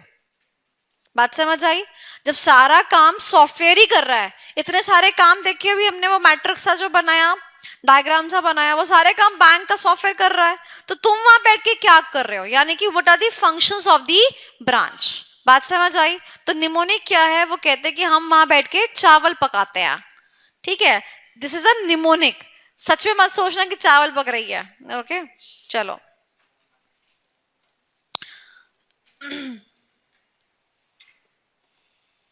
So the functions of the branch, सब काम सॉफ्टवेयर करता है, तो बैंक ब्रांच क्या करता है? तो ब्रांच कहती है हम क्या बनाते हैं? राइस बनाते हैं। राइस में R stands for reviewing the reports. जो रिपोर्ट सॉफ्टवेयर के द्वारा निकली जाएगी उसको रिव्यू करने वाला भी तो कोई ना कोई इंसान होना चाहिए ना। तो इस काम के लिए कौन रिस्पॉन्सिबल है? ब्रांच। ब्रांच यानी कि लोग जो वहां बैठे हैं। Is that clear? I stands for internal authorization. अब मान लो अगर क्लर्क को कोई अथॉरिटी चाहिए तो किससे मांगेगा? सुपीरियर से मांगेगा। RBSE के अकॉर्डिंग उसको एक्सेस तो नहीं मिलेगी मैनेजर वाले लेवल के कंट्रोल्स की, एक्सेस तो नहीं मिलेगी। बट अगर मैं बोलूं कि मैनेजर छुट्टी पे गया है और उस दिन असिस्टेंट मैनेजर जो है वो मैनेजर का रोल जो है करेगा, तो बताओ मुझे, इंटरनल ऑथराइजेशन हो गई? ये सॉफ्टवेयर दे सकता है? नहीं दे सकता। तो सच्ची में सोचो कि सॉफ्टवेयर क्या नहीं कर सकता, वही ब्रांच कर रही है बैठ के। Next is C, creating the manual documents. Basically जो फाइलिंग करते हैं ना, फाइलों में लगाते हैं वो डॉक्यूमेंट्स, तो फाइलों में लगाने का काम भी इंसान ही करेगा, सॉफ्टवेयर तो नहीं कर सकता। सॉफ्टवेयर जनरेट भले ही कर सकता है डॉक्यूमेंट्स, बट फाइल में नहीं लगा सकता। But can you imagine any bank without a file? बहुत सारी फाइलें बनती हैं, इन्हीं फाइलों को चेक करने के लिए ऑडिटर जाता है। फिर last is EOD BOD operations. EOD यानी कि, हाँ ऊपर लिखा है ना, और BOD यानी कि, समझते हो ये ट्रांजैक्शन कौन से होते हैं? वो बताओ, बताओ, मैंने बता रखी है क्या? बता दी क्या मैंने? सच्ची? हाँ 4:45, very good. 4:45 and 9:45, 4:45 PM 9:45 AM। यहाँ पर क्या होगा? EOD, यहाँ पे क्या होगा? BOD, यहाँ पर होगा कैरेट डाउन, यहाँ पर होगा ब्रॉड डाउन। अब याद आ गया? चलो। सो EOD BOD ट्रांजेक्शन यानी कि सिस्टम को क्लोज करने का टाइम, जैसे कहते हैं ना कि चीजों को खत्म करना है, एक लाइन खींचने की, आज की ट्रांजैक्शंस खत्म, आज की समरी रिपोर्ट बनती है बेटा। फिर जब ट्रांजैक्शन खत्म हो जाती है ना, तो बैंक में आज क्या काम हुआ उसका समरी रिपोर्ट भी बनती है, और ये रिपोर्ट्स को फिर हम रिव्यू भी करते हैं इवन। ओके, सो ये रिपोर्ट बनती है हर दिन। उसके बाद में मॉर्निंग में जो जिस चीज पे आपने क्लोजिंग करी, नेक्स्ट डे उसका क्या होगा? ओपनिंग हो जाएगा। कोई दिक्कत? सो बैंक ब्रांच क्या करती है? राइस बनाती है। R से रिव्यू करती है, किसको? रिपोर्ट्स वगैरह को। I से इंटरनल ऑथराइजेशन, C से क्रिएट मैनुअल वर्ड जरूर लिखना। अगर खाली डॉक्यूमेंट वर्ड लिखा ना तो क्या सॉफ्टवेयर डॉक्यूमेंट वर्ड नहीं क्रिएट करता है। बट हम किसकी बात कर रहे हैं, मैनुअल डॉक्यूमेंट्स की। And E stands for EOD BOD operations. Exam में थोड़ा सा इसको एक्सपैंड करके लिखना पड़ेगा, जैसे कि ईओडी बीओडी वाला बताती हूँ। The bank branch conducts the EOD that is the end of the day and BOD that is beginning of the day transactions. दिन के एंड पे एक ईओडी रिपोर्ट जो है जनरेट की जाती है और उसको नेक्स्ट डे जो है बीओडी के रूप में अप्लाई किया जाता है। पूरा सेंटेंस आपको लिखना पड़ेगा। Is that clear? हो सकता है ये वाला क्वेश्चन आपको देखने को मिल जाए। Okay, so are we done with all the topics of the flowchart? Any doubts? Any doubts? Shall we go with the next flowchart? चले?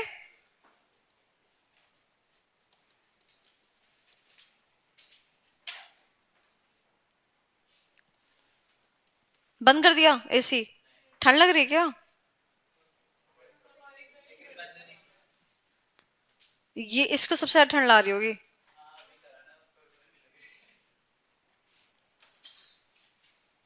हमसे बच्चों जिन्हें लॉस हो गया। ले जाओ। मैं एक्ट पढ़ाती हूँ ना, मैं ऐसे काम नहीं कर सकती। अभी तो मैं आजकल मतलब मैं एक मेरे को एक लिटरली बोल रही हूँ, मुझे एक पिटीशन फाइल करनी है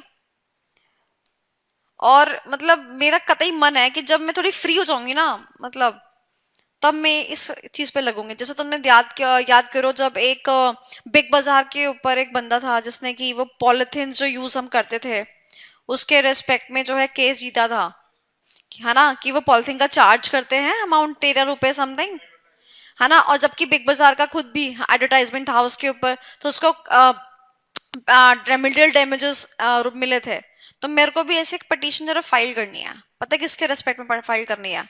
मेरे को ऐसा लगता है कि मतलब जब से ना रील्स का ट्रेंड चला है ना, लोग ना पागल हो गए हैं। कहीं पर भी खड़े होते हैं ना और आवाज जो है ना बगल वाले को बेफजूल की सुननी पड़ रही है। और मेरे को लगता है कि मैं ना ज्यादा थका हुआ महसूस करने लग गई हूँ, क्योंकि लोगों ने रील्स का ऑपरेशंस बहुत ज्यादा बढ़ा दिया है। अगर कोई इवन अगर if I am travelling in a metro ना, every third person would be that to ना फुल नॉइस। ना I want to file over here a case कि एक बात मुझे बताओ, आप ही ने बोला कि हमारे व्हीकल जो होते हैं, हमारे व्हीकल का एक पोल्यूशन सर्टिफिकेट होता है। वो क्यों होता है? अरे चलान तो कटता है रे, ना होने पे चलान कटता है, हमें सर्टिफिकेट चाहिए क्यों?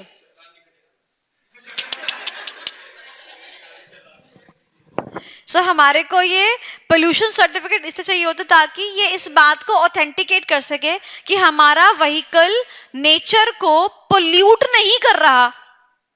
क्या नहीं कर रहा? पोल्यूट नहीं कर रहा। बट जो ये रील्स हैं, क्या ये नॉइस पोल्यूशन नहीं कर रही? And noise pollution is one of the pollution, अपन ने साइंस में पढ़ा है। ये रील्स के अगेंस्ट में खड़े होने वाले हो कि आप जो है, जब मैं फ्री हो जाऊंगी ना थोड़ा सा, अभी मेरा बहुत टाइम बिजी शेड्यूल चल रहा है, मेरा अभी कतई बिजी है, तो जिस दिन मैं फ्री हुई उस दिन ये पिटीशन फाइल होगी और देखना क्या होने वाला है। Sonali Jain versus state of dash. और सेकेंडली रील्स की बात तो एक ही हो गई, और दूसरा क्या था, एक और चीज थी ना जिसके अगेंस्ट मुझे बोलना था, याद दिमाग से उतर गया। एक और चीज थी जिसके लिए मुझे बोलना था। रील्स देखते हैं लोग और क्या करते हैं, एक और चीज भी करते हैं, मुझे बहुत इरिटेशन होती है। हाँ, तो ये जो रील्स हैं ये ईयरपॉड्स लगा के, या वो जो क्या बोलते हैं लीड वगैरह जो भी लगा के, वो देखना नहीं चाहिए। हमें दिमाग खराब कर रहे हैं, मेरा जो प्रिवेसी है उसको भी वो कर रहे हैं। मैं नहीं चाहती कि ये चीजें रहें आगे। तो मैं ये और एक और चीज है, दो के रेस्पेक्ट में बोलने वाली थी। हाँ, खुलने में सिगरेट पे तो है ही ना, मानता नहीं है ना कोई। हाँ बट है तो ऑलरेडी, बट वही है। अब जैसे मेट्रो में वीडियो बनाना अलाउड नहीं है, बनती तो है फिर भी ऑब्वियसली, बट अगर कोई पकड़ा गया तो उस पर जुर्माना भी तो अच्छा खासा होगा। तो मैं तो पिटिशन इस बात की फाइल करूंगी, मुझे कोई डैमेजेस नहीं चाहिए, मैं सिर्फ इसलिए बोलूंगी कि बैन हो जाए ये चीज बस। मतलब पहले तो ना ये था कि लोगों का हायर लेवल पे, हाँ अच्छा कहाँ पहुंचा, हाँ आ रहा हूँ, मतलब अभी तक तो सिर्फ इतना ही था कि लोगों की स्पीकर पे रख के आवाज सुनो या लाउड आवाज सुनो, सिर्फ इतना ही था। अब जो है जब से रील्स आई है ना, मतलब लोगों ने चैन छीन लिया लिटरली मेरा, मैं पागल हो चुकी हूँ। लिटरली मुझे लगता है कि it has to be banned. और जो इंसान परफॉर्म कर रहा है रील्स, वैसे तो बोलते हैं कि अलाउड नहीं है, but nobody basically you know follow करता है रूल्स एंड रेगुलेशंस को। बट एक बार ये चीजें जब वायरल होनी चालू होती हैं, यू नेवर नो कि क्या चीज कब हो जाए, फिर ज्यादा स्ट्रिक्ट जो है ना वो कंट्रोल्स आ जाते हैं। तो आई जस्ट वांट कि इसके ऊपर स्ट्रिक्ट कंट्रोल्स आए। अभी ड्रेसिंग के ऊपर भी बात आई है मेट्रो के अंदर, ठीक है, बहुत सब चीजें आई है ना मेट्रो के अंदर, अभी ये भी आएगा। आया है, मेट्रो के ड्रेसिंग के लिए आया है, बहुत चीजों के लिए आया है मेट्रो में, आप क्या क्या नहीं कर सकते। हाँ, सो सो ये है। एंड मैं मेट्रो की एग्जांपल इसलिए दे रही हूँ because that is a good public place. Double A, तुमने इससे बात करनी चालू कर दी? नहीं वो कर रहा तुमसे, है ना? अच्छा, जो मैंने देखा फिर वो क्या था? तुम उसके रंग में ढलते जा रहे हो। नहीं नहीं नहीं, चलो एक बात बताऊं, वो ना शरारतें करके भी मार्क्स ले आएगा, ठीक है? चलो नेक्स्ट फ्लो चार्ट बनाए। चलो, अब जो नेक्स्ट फ्लो चार्ट है ना, वो एक ऐसा एरिया है, वो एक ऐसा पार्ट है जिसमें से कि क्वेश्चन आने की प्रोबेबिलिटी हाईएस्ट होती है। 6 पार्ट्स में डिवाइड है ये चैप्टर, इसमें से जो पार्ट सी है ना, इसकी प्रोबेबिलिटी सबसे हाई होती है एग्जाम में क्वेश्चन आने की। यानी कि इस वाले फ्लो चार्ट को आप सबसे पहले तैयार करेंगे for your examinations. Part C में लिखिए टेक्निकल कॉन्सेप्ट्स। टेक्निकल कॉन्सेप्ट्स हमारे पास में 3 टेक्निकल कॉन्सेप्ट्स हैं, 1 2 एंड 3। सबसे पहला आता है आपका technology components. Technology components, technology components. दूसरा आता है types of server, types of server. तीसरा आता है stages of CBS, stages of CBS.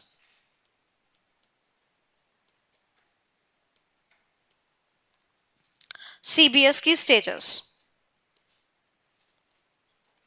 Almost her attempt में देखा गया है कि इन तीनों में से एक सवाल जो है मतलब आ ही जाता है, ठीक है? आपको पता आपका पेपर 50 नंबर का है, सो 10 मार्क्स फॉर एवरी चैप्टर। तो देखा गया है कि इन तीनों में से एक सवाल आ ही जाता है अप्रोक्सीमेटली, है ना? वर्किंग प्रॉपर, पहला कौन सा? Technology components. दूसरा कौन सा? Types of server. तीसरा stages of CBS.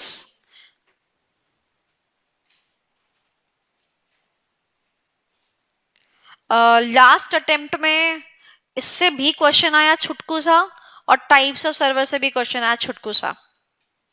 Last to last attempt में इससे क्वेश्चन आ गया, तो ये इतना ज्यादा इंपॉर्टेंट है।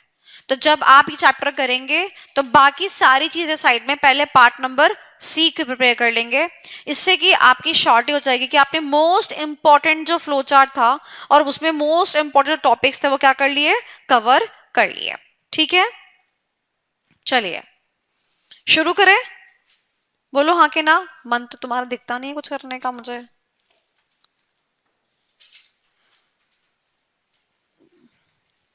चलो बताओ, डिफिकल्ट टॉपिक पढ़ना है, आसान टॉपिक पढ़ना है? मीडियोकर? तुम्हारी आर्टिकलशिप की फर्म के बारे में थोड़ी पूछ रही हो। इसमें या तो कुछ बहुत ही आसान है या तो डिफिकल्ट है। बताओ, तुम कभी लाए हो मेरे लिए 50-50?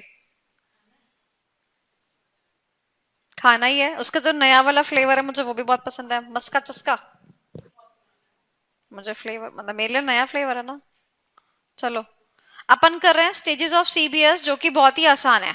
ठीक है, चलिए पेज नंबर 5.17।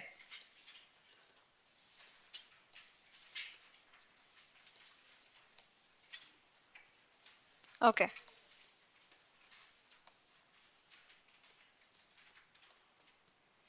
ये क्वेश्चन एग्जाम में एज इट इज आता है।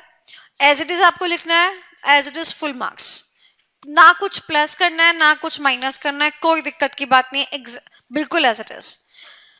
आपको दिख रहे होंगे यहाँ पर नीचे हमारे पास हेडिंग्स है बहुत सारी, ये हेडिंग्स आपको एज इट इज याद होनी चाहिए। अगर आपकी हेडिंग सही हुई 70% मार्क्स वहीं पर, क्योंकि ये हेडिंग्स का ऑर्डर भी बहुत मैटर करता है। हेडिंग सही होनी चाहिए और ऑर्डर भी सही होना चाहिए।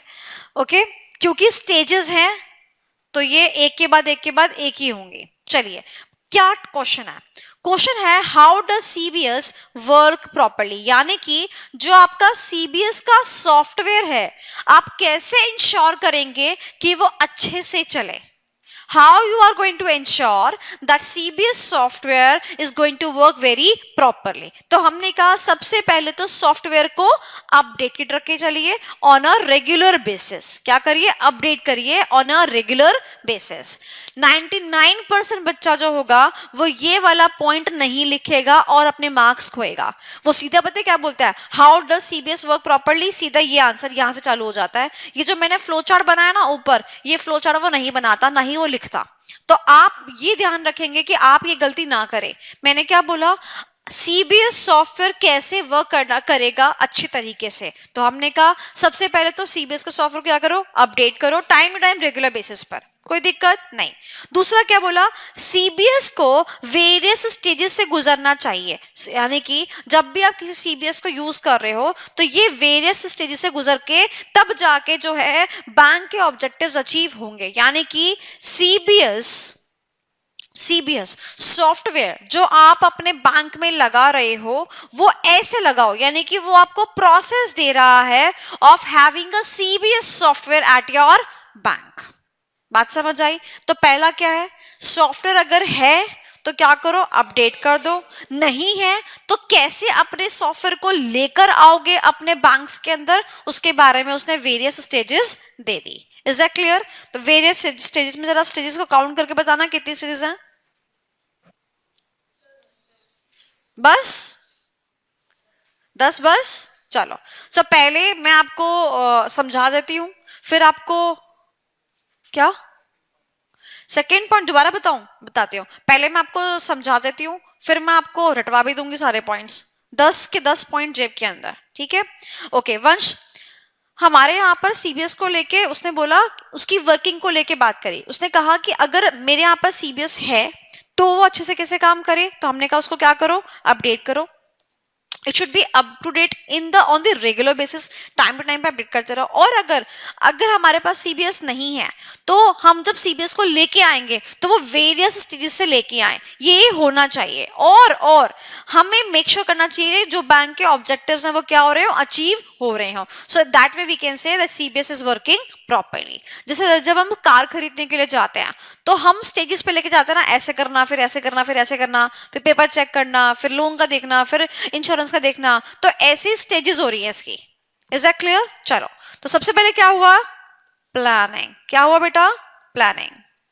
क्या हुआ, planning. Planning refers to thinking in advance. तो यानी कि यहां पर हम क्या कर रहे हैं, हम सोच रहे हैं। किसके बारे में सोच रहे हैं, ये मार्क देखो यहां पर जाते हैं हमारा दिमाग कि बताओ बैंक के अंदर हम ये सीबीएस लगाना ही क्यों चाहते हैं, ऐसा कौन से ऑब्जेक्टिव है जो बैंक पूरा करना चाहता है सीबीएस लगाकर। तो मुझे मेरी प्लानिंग में क्या सोचना पड़ेगा कि कौन से ऑब्जेक्टिव्स मुझे पूरे करने हैं। ऊपर ही हमारा कंटेंट लिखा हुआ है, नीचे सेम टू सेम आ गया। Is that clear? सबसे पहले क्या करेंगे, प्लान करेंगे।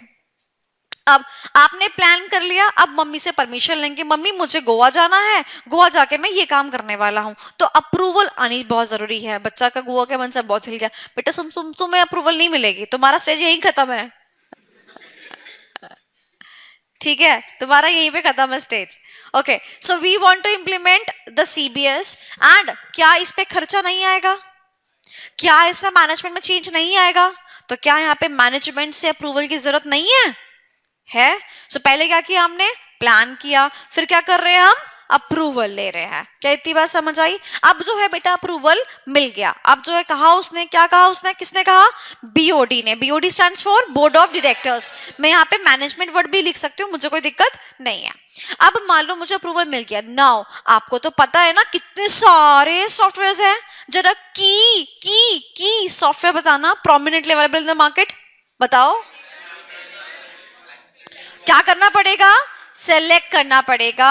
अगर हम आज हमने ये सोचा कि गाइस हम लोगों को बाहर से ही पैकेज लेना है गोवा का, तो मेरे को ये सेलेक्ट करना पड़ेगा कि मैं पैकेज कहां से ले रहा हूं। So I have to select the vendor based on my needs. दोबारा से स्क्रॉल करते हुए चलते हैं। सबसे पहले क्या करना है, प्लान करना है।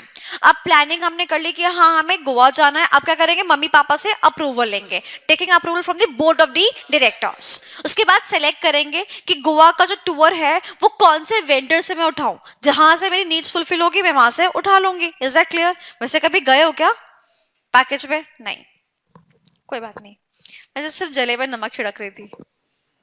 ओके, अब हमने क्या कहा, हम नहीं ले ले पैकेज।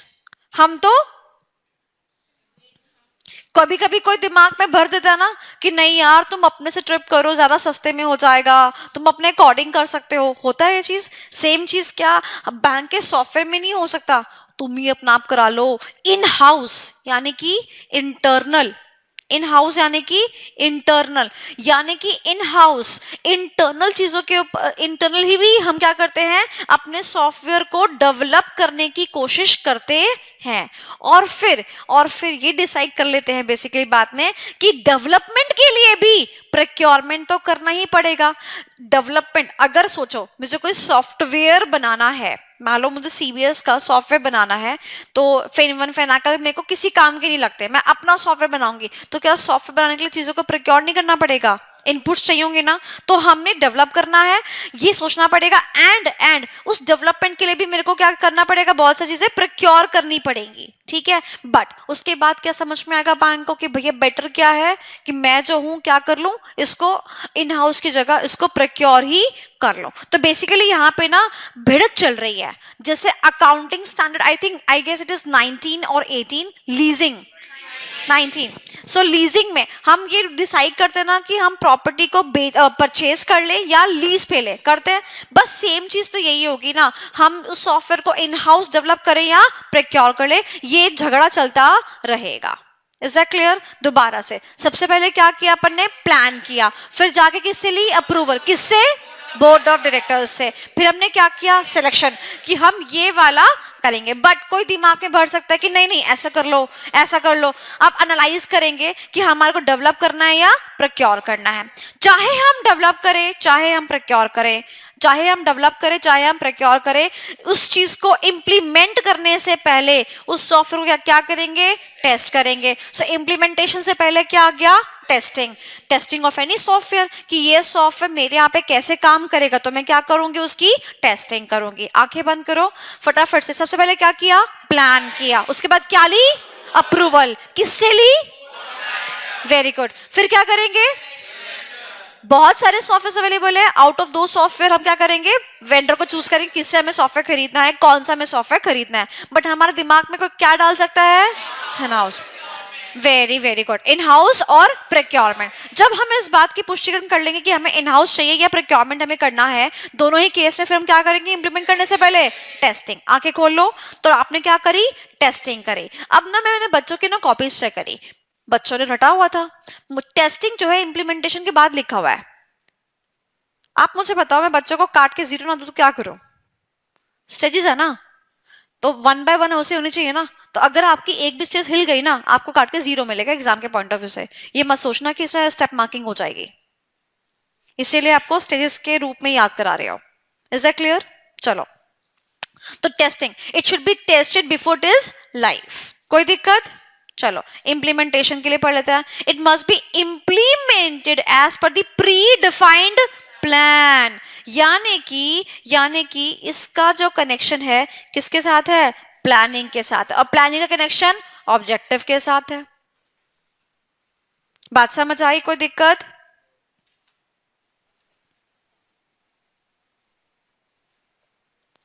डन. चलो अब हमने इंप्लीमेंट कर लिया. मैं इसको डिवाइड करती हूं बेटा पार्ट्स के अंदर. जो ये मेरा प्लानिंग, अप्रूवल और सिलेक्शन है, ये एक पार्ट. उसके बाद in house procurement, testing and implementation एक पार्ट. और फिर उसके बाद ये बाकी सारा क्या है? एक पार्ट. ठीक है, अभी लिखो मत, मैं आपको टाइम दूंगी लिखने का. Planning, approval and selection, in house और प्रोक्योरमेंट, टेस्टिंग एंड इंप्लीमेंटेशन. उसके बाद MSUA.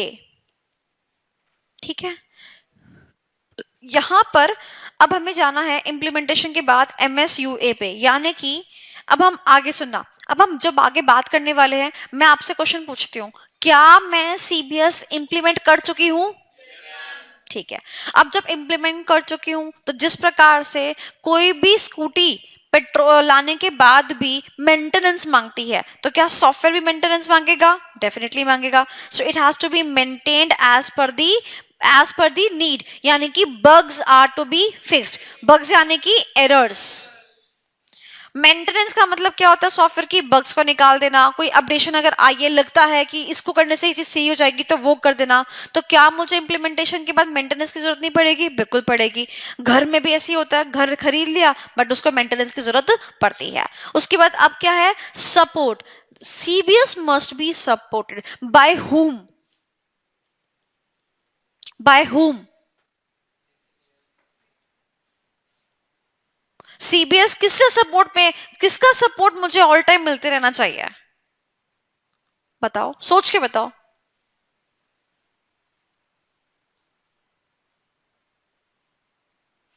CBS must be supported to ensure it's working effectively. But किसका सपोर्ट?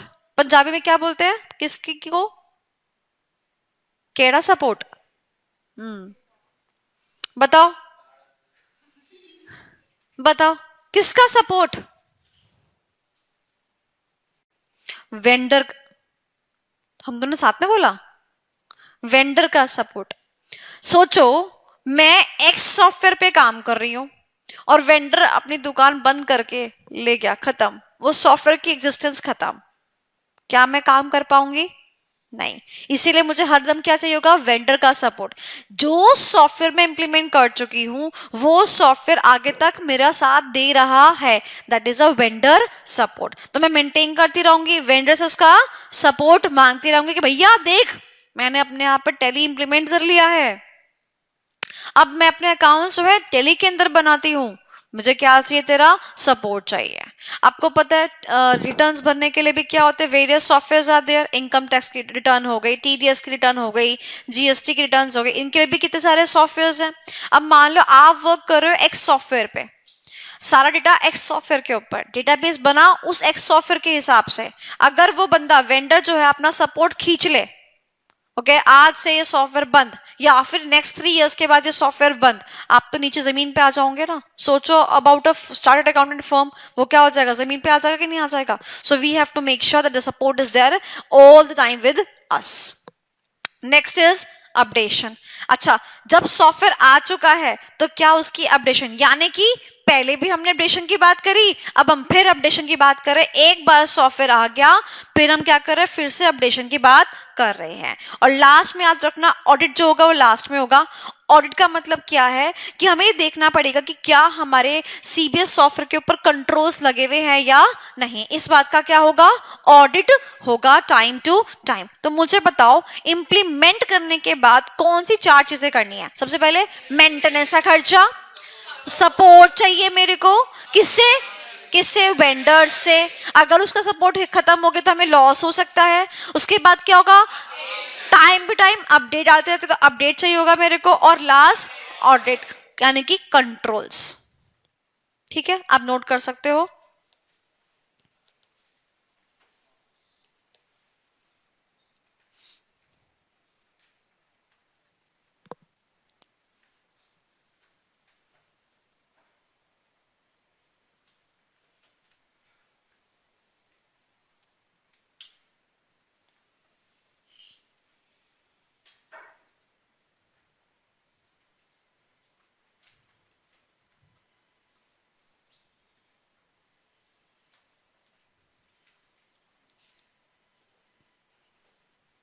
डन, रिवाइज करें। चलो, सबसे पहले क्या होता है? प्लानिंग। क्या प्लान करते हैं हम? क्या मीट हो जाना चाहिए? ऑब्जेक्टिव्स। ए से किससे लेते हैं? फिर क्या करते हैं? क्यों? क्योंकि हमारे पास चॉइसेस हैं। तो वेंडर, जिस वेंडर से हमें खरीदना है, कौन सा सॉफ्टवेयर खरीदना है, उसका सिलेक्शन करते हैं। उसके बाद इन हाउस और प्रोक्योरमेंट में झगड़ा चलता है, कोई भी जीत जाए, फिर क्या होती है उसकी? टेस्टिंग। फिर क्या होती है उसकी? इम्प्लीमेंटेशन। ये भी कंप्लीट हो गया, ये भी कंप्लीट हो गया। Once a software is implemented, what is the very next thing? उसको मेंटेन करना पड़ेगा। और मेंटेन करते करते और क्या होगा? सपोर्ट चाहिए होगा हमें, और अपडेट्स आते, हमें सारे के सारे अपडेट्स करने पड़ेंगे, इंस्टॉल करने पड़ेंगे। और लास्ट बट नॉट लीस्ट, क्यों करना पड़ेगा? क्योंकि देखना पड़ेगा कंट्रोल्स जो है हमारे वो लगे हुए हैं या नहीं, वर्क कर रहे हैं नहीं, इफेक्टिव है या नहीं है। सो ये दिस इज, अब planning should be the first one, audit should be the last one. ठीक है, giving you 1 minute to revise all the points from here, from your book.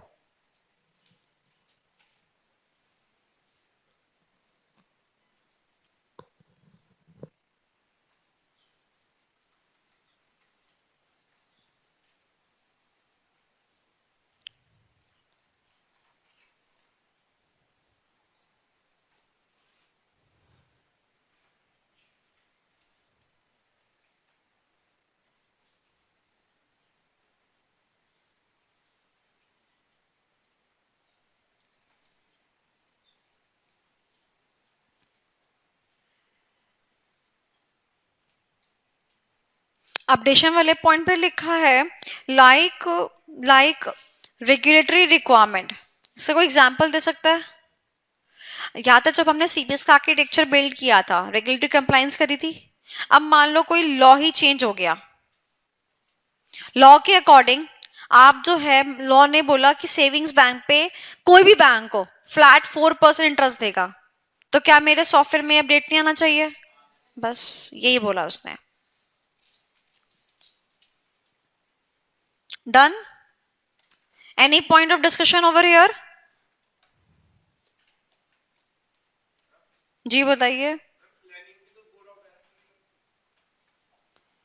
देखो क्या होता है ना कि हमारे पास स्ट्रेटेजिक मैनेजमेंट में ना 3 लेवल्स होते हैं। ठीक है, अब जो उसमें से कॉर्पोरेट लेवल होता है ना, कॉर्पोरेट लेवल में हमारे पास बहुत सारे लोग होते हैं, जैसे कि CEO, CFO, BOD, board of directors. इसी में हमारी कमिटीज भी होती है। ठीक है, जब हम बात करते हैं ना मैनेजमेंट की, तो हमेशा एक चीज ध्यान रखना, आपको आपको आपका जो विजन है, आपको दिख रहा है कि ये सारे एक हैं, बट ये सारे लोग बहुत सारे हैं।